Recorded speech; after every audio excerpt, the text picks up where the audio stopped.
Shalom. Giving all praises to Yahweh Ba'Shem Yahushua Ba'Shem HaKadosh. And this is a GMS in transit. Thinking out loud. And on the road, of course. Anyway, I'm listening to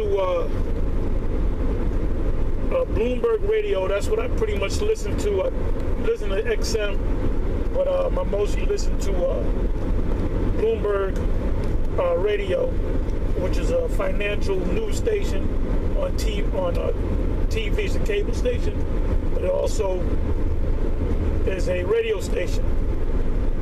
And they've been lately talking about, it's been brought up about slavery, Jake being in slavery, and they just started talking about it again. And basically you have these Edomites that are, CEOs and certain politicians, business people that are talking about, basically they're trying to make up for the fact that other Edomites in the past put us into slavery. Now, do they know that we're the Israelites and they're getting nervous and they're trying to get on our good side? Another scripture that comes to mind is Job 20. You can start the 5th verse and read on down. It says that their children shall seek to please the poor. Their children are the children of Esau in the past that used a sword to take down Jake and to use him. Good scripture you can read, and now I got to do it. If I didn't do the breakdown, I'll do it again because they took down several of my pages. But Jeremiah, we always go to Jeremiah 30 verse 16, where it speaks about every last one of them shall go into captivity, paraphrasing of course, but you got to read that whole chapter. You got to read Jeremiah the 30th chapter from the first verse to the last verse, because it covers us being under the yoke and being under bonds. Now you have back in the day when we went into slavery, and even in the ancient world, during the time of the Babylonians, Assyrians, during those empires, they bound their enemies that they defeated. So the word bond comes from the word bound, because back there you were bound by being shackled, and I know what it feels like to be shackled. I got shackled a number of times in this man's system. Put the silver bracelets on, your back. Anyway, that's what they did in the ancient world. They put yokes of iron around your neck. They shackled you with chains, and that's how it's going to be in the kingdom. We're going to shackle them up. We're going to arrest them. We're going to put yokes of iron on their necks. We're going to ship them back and forth. We're going to sell them to one another. We're going to have auctioning blocks. We're going to sell their families. But coming back to this here, that's all it seems like these Edomites are talking about, man. About Jake being put into slavery and how can we help him? Well, you can only help him so much. If you really wanted to, if you wasn't really about big and, uplifting Jake, you would have schools to teach them about finances, about managing their life and businesses. You would have grants, not even loans. You would have grants specifically for Jake that our foreparents, great grandparents, and descendants and so forth, or ancestors, let's say.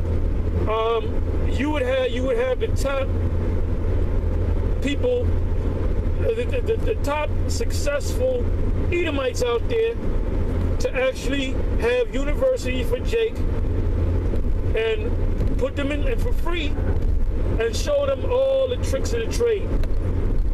Show them how to be successful.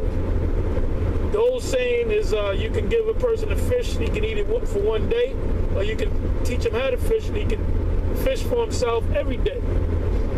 And that's what you Edomites do. You give welfare, SSI and these different grants and so forth to Jake, but it's just enough. They're not, and Jake is undisciplined any goddamn way, Anyway, it says in Job 20 verse, started the 5th verse. It says, and thy children shall seek to please the poor, and that's what they're doing. But guess what? That's not enough. See, true reparations is if you enslave somebody, you got to be enslaved. If you poke somebody's eye out, their eye got to be poked out. If you chop somebody's hand off, their hand got to be chopped off. Eye for an eye, tooth for a tooth, burning for burning, death for death.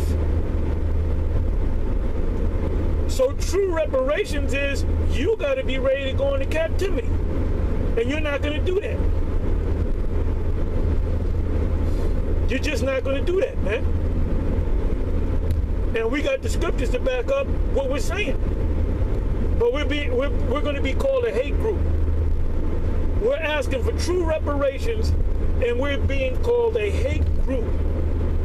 Talking about if you're talking about putting white people in slavery, that's hate. No, it's payback. It ain't got nothing to do with hate, man.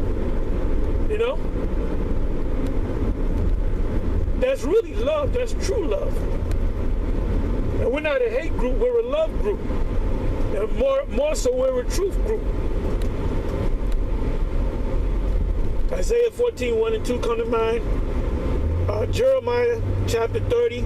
Like I said, if somebody want to do that breakdown, which is an easy, very easy breakdown, and this is why Bishop Nathaniel, he said on his show that there's no time of Jacob's trouble. Well, how do you explain Jeremiah 30 verse 7? How do you explain Daniel chapter 12, the first couple of verses? That's Jacob's trouble, man. How do you explain 2nd Ezra, the 15th chapter, 2nd Ezra, the 16th chapter, 2nd Ezra, the 13th chapter, where it speaks about they saw some that were happy, some that were glad, some that were sad, and some that were shackled. I believe the word shackle or bound. And we're still bound. We're bound by these adhesion contracts. So you're really not free. When you go to the DMV, the local DMV, and you go to get a license, you got to sign an application. That's not an application. That's an adhesion contract. It bounds you to the contract. That's why if you go through a red light, they can pull you over and give you a summons, and you got to pay for it. So that's slavery right there. Now, I know this happens in New York. It's got to happen in other states. If you never got a license, you're driving a car, and they pull you over, and you tell them I never got a license, you know what? They can't ticket you because you're not a part of. You didn't sign it. You didn't sign the contract. Sign the contract, big boy. Inside joke, which is the adhesion contract. You know, when you deal with Social Security and you lose your card and all of it. Who on earth has their original card? You gotta, if you need it for something, you gotta go to the Social Security office and you gotta fill out paperwork, just like you do with a driver's license and anything else. Anytime you go for a job, you have to fill out a W-2 form or whatever form you deal with. So that's an adhesion contract that connects you to the federal government, man. You know, if you're out the system and you ain't never signed nothing, they really can't do nothing to you. That's why you see so-called Mexicans standing on the corner.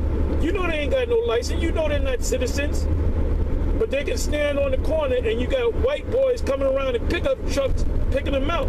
And there'll be police there and won't even say nothing. Why? Because they're not within the system, man. It's all about jurisdiction. See, Esau got you because of jurisdiction. Esau got you because of adhesion contract. Esau got you because of the bound that he doesn't have you. He doesn't have you a yoke of iron, and he's not bounding you that way. He's bounding you by contracts. Anyway, with that, I'm gonna say shalom.